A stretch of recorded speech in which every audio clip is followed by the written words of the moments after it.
اگر ابھی تک آپ نے میرا یوٹیوب چینل کلیات انور مسعود سبسکرائب نہیں کیا تو ابھی سبسکرائب کیجئے اور شیئر کیجئے۔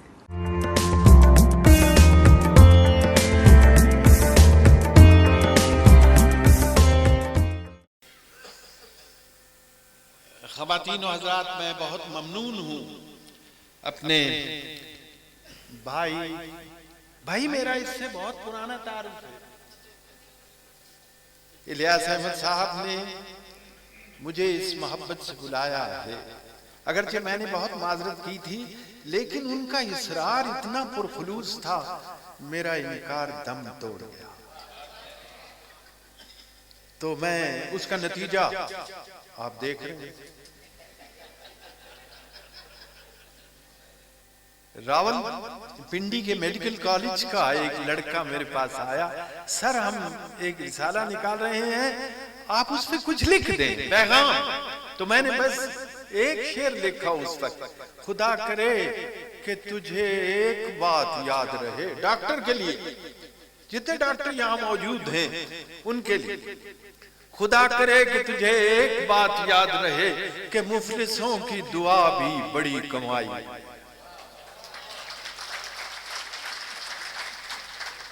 ڈاکٹروں سے یاد آیا کہ میں گجرات میں تھا، پہلی بات یہ ہے کہ میں بھی ڈاکٹر بننا چاہتا تھا لیکن اللہ جسے بچائے۔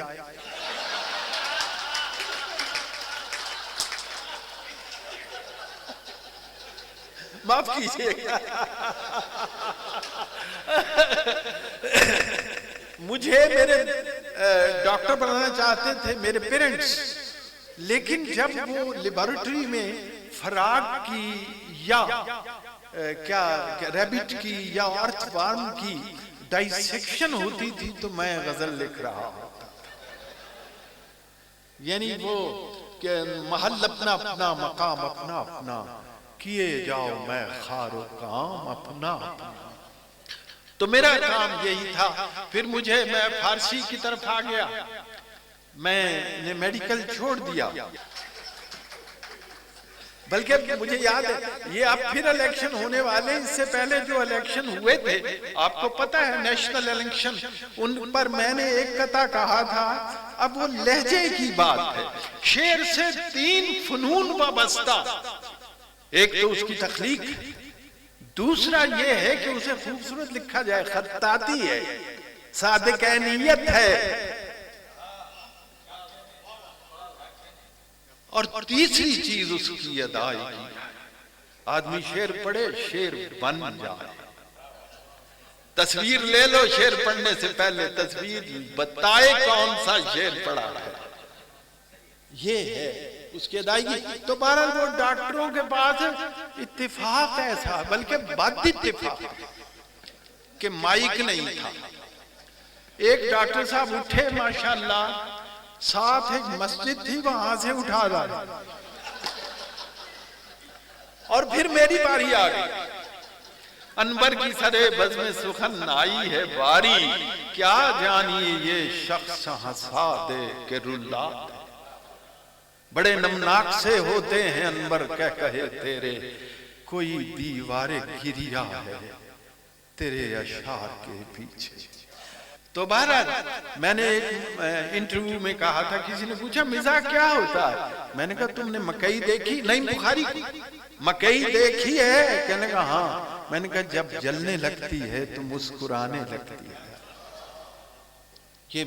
تو میں وہی آنکھ طائر کی نشیمن پر رہی پرواز میں، مجھے یاد ہے میں ڈاکٹروں کی بات سنا رہا تھا، تو وہ ڈاکٹر جو ہے ان کے وہ لے آئے مائک، تو پہلا جملہ میں نے کہا، مسجد کا یہ مائک جو اٹھا لائے ہو انور، کیا جانیے کس وقت اذان دینے لگے۔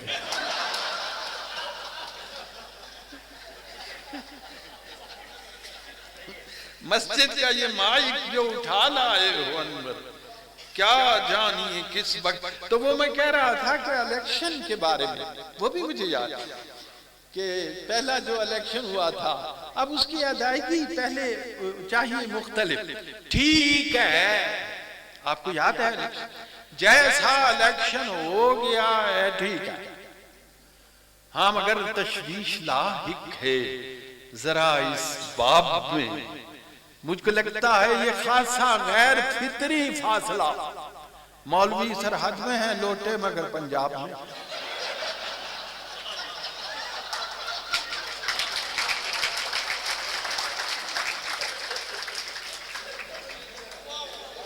اب نصرت صاحب ٹھیک ہے، جیسا الیکشن ہو گیا ہے ٹھیک ہے، ہاں مگر تشویش لاحق ہے، مگر اس باب میں مجھ کو لگتا ہے یہ خاصا غیر فطری فاصلہ، مولوی سرحد میں ہیں لوٹے مگر پنجاب میں۔ آپ کے ہسپتال کی مناسبت سے قطع یاد آیا، دل کی بیماری کے ایک ماہر سے پوچھا میں نے کل، یہ مرض لگتا ہے کیوں کر آدمی کی جان کو؟ آپ بھی سن رہے ہیں؟ Very good. دل کی بیماری کے ایک ماہر سے پوچھا میں نے کل، یہ مرض لگتا ہے کیوں کر آدمی کی جان کو؟ ڈاکٹر صاحب نے فرمایا توقف کے بغیر درد دل کے واسطے پیدا کیا انسان کو، درد دل کے واسطے پیدا کیا۔ اصل میں ڈاکٹر نہیں نہ بن سکا، اسی لیے میں نے ڈاکٹروں پر بہت کچھ لکھا۔ ایک کہتا ہے کہ سن کر بات معالج کی، کیوں نہ میں اس پر کر دوں ریٹ۔ ایسا ہوتا ہے کہ سن کر بات معالج کی، کیوں نہ میں اس پر کر دوں ریٹ، کھجلی پر یہ رائے دی you will have to live with it۔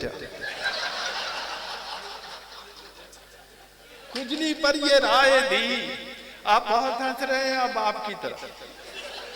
بھولے سے اس کا عنوان ہے ذیلی عادت ہے بندے کی۔ عادت کے بارے میں کہا گیا ہے کہ یہ مان لو پہاڑ اپنی جگہ سے ہل گیا ہے، کسی نے اپنی عادت چھوڑ دی ہے مت مان۔ یہی تو دنیا میں بات ہے۔ اخلاق کیا ہے؟ اخلاق کا مطلب عادتیں ہیں، خلق کی جمع، اور دنیا میں سب سے مشکل کام یہی ہے، بری عادتیں چھوڑنا اور اچھی عادتیں اپنانا۔ بھولے سے ہو گئی ہے اگرچہ یہ اس سے بات، ایسی نہیں یہ بات جسے بھول جائیے۔ ہے کس بلا کا فوٹوگرافر ستم زری، میت سے کہہ رہا ہے ذرا مسکرائیے۔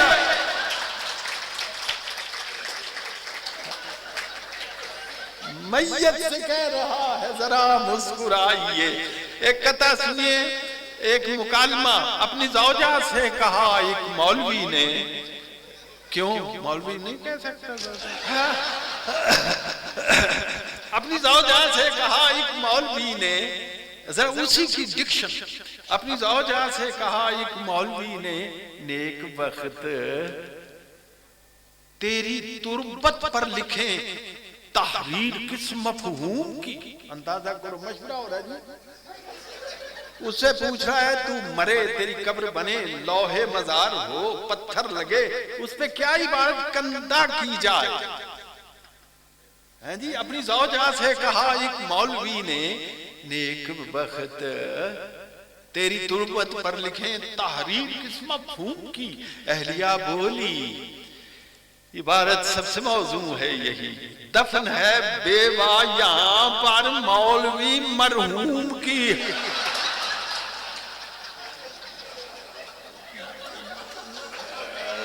دفن ہے بیوہ یہاں پر مولوی مرحوم کی۔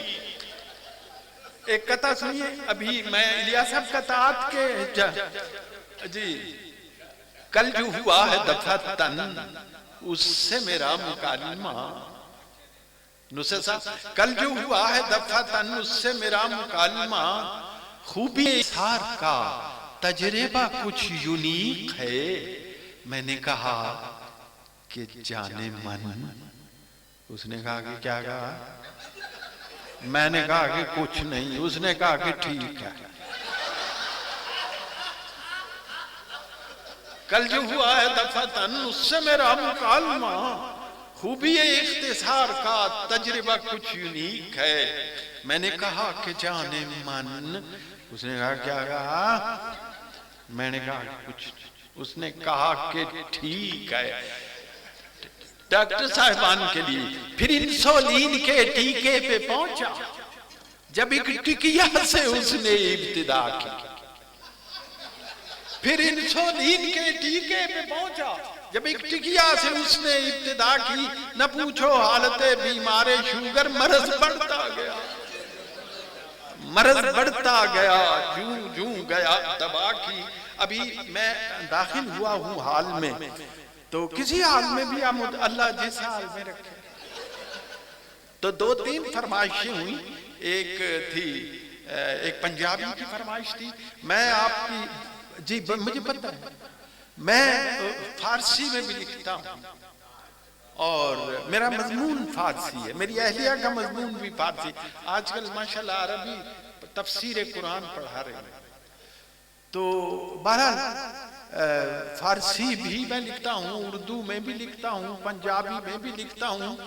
بات کرنی ہوتی ہے، ضروری نہیں ہوتا کوئی بھی زبان ہو سکتی ہے. میاں محمد صاحب ہیں میرے مرشد روحانی، سیف الملوک کے مصنف ہیں. جی آپ نے نام سنا ہوگا. اب دیکھیں نا مصرے میں کہا، جے سونا میرے دکھ وچ راضی تے میں سکھ نو چولہے پاؤں. بات ہے پنجابی میں ہے، کوئی بات. وہ شاہ حسین نے کہا کہ میں جانا، میں رانجھے دی دیس تے نال میرے کوئی چلے. کون راہ عشق کا مسافر ہو سکتا؟ نال میرے کوئی چلے کون جا سکتا؟ کون ان مصیبتوں کو گلے لگا سکتا؟ تو بہرحال یہ اپنے وہ بلے شاہ کا مصرع آپ نے سنا ہوگا کہ بلے شاہ اسی مر موئے ناہی، گور پیا کوئی ہور، وَنَفَخْتُ فِيهِ مِن رُوحِ. اس کی روح پھونکی گئی ہے، وہ مرنے والی چیز ہے. وَنَفَخْتُ فِيهِ مِن رُوحِ. بہرحال میں آپ کو کچھ قطعات سنا رہا تھا اور سنیں ایک وہ بھی بات کرتا. ایک شاعر گزرے ہیں فارسی کے. اب فارسی کو کون جانتا ہے؟ بس یہ بڑے دکھ کی. تو نے پوچھا ہے مجھے درد کہاں ہوتا ہے، ایک جگہ ہو تو بتاؤں کہ یہاں ہوتا. فارسی سے دور ہونے سے ہم سعدی سے دور ہو گئے، ہم اقبال سے دور ہو گئے. اور جب اقبال سے قریب ہونے سے پتہ کیا فائدہ ہوتا ہے؟ وہ ہمیں رسول کے قریب لے جاتا ہے، وہ ہمیں قرآن کے قریب لے جاتا ہے. قرآن میں ہو تزن مرد مسلمان ہیں جی، وہ ہمیں اللہ کی طرف لے جاتا ہے. تو بہت سی مصلحتیں ہیں جس کی وجہ سے اب شیخ سعدی وہ خود اپنے آپ کو جانتا تھا. ہر کسب زمان خویشتن بو من سعدی آخر الزمان. ہر زمانے میں ایک بڑا آدمی ہوتا اور میں سعدی آخر الزمان ہوں، میرے بعد کوئی سعدی نہیں. گلستان بوستان والا اس کا ایک مصرع ہے، آج بھی دیکھو اقوام متحدہ کے ایوان پہ لکھا ہوا، نیو یارک، کہ سارے انسانیت ایک جسم ہے اور سارے انسان جو ہیں اس کے اعضاء. انسانیت ایک جسم ہے، سارے انسان اس کے اعضاء ہیں. میں نے اس کو تضمین کیا اور وہ اس کا مصرع، چوتھا مصرع سعدی کا وہی ہے، یہی مطلب ہے. اور عنوان کیا ہے؟ Kidney transplant. سنا جب یہ میں نے کہ رضیہ کی ناند رقیہ کے گردے سے ہے بہرہ ماند.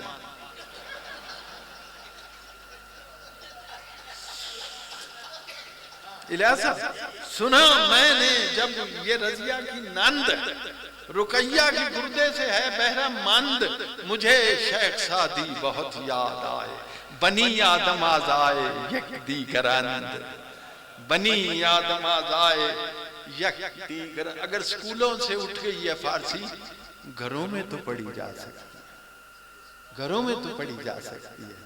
فارسی کا جو ہے نا بنیادی طور پہ اخلاق ہے. سعدی کا ایک شعر سنیے، اخلاقیات کی کوئی معراج ہے، چوبینی یتیمی صرف گند پیش، منے بوس پر روی فرزاد خویش۔ جب کوئی یتیم بچہ پاس کھڑا ہو نا تو اپنے بچے کے منہ پر بوسہ نہ دو۔ یہ حضور کے اقوال سے انسپائر ہوا، وہاں سے انسپائر ہوا ہے سعدی۔ تو بہرحال یہ ہے کہ سعدی کے قریب جانے سے بڑے خزانے ملتے ہیں۔ تو جناب ایک اور قطعہ سنیے، ابھی قطعات ہی چل رہے ہیں کہ ایک دن میں یہ سوچ رہا تھا کہ حکیم صاحب کی دکان میں اور میدان جنگ میں کیا مماثلت ہے، کیا مغایرت ہے۔ تو میں اس نتیجے پہنچا، اگر ہے تیغ میں جوہر، یہ میدان جنگ، اگر ہے تیغ میں جوہر، جواہر ہیں خمیرے میں، ادھر زور آزمائی ہے، ادھر طاقت کے نسخے ہیں۔ مطب میں اور میدان بغا میں فرق اتنا ہے، وہاں پشتوں کے پشتے ہیں، یہاں پشتوں کے کشتے ہیں۔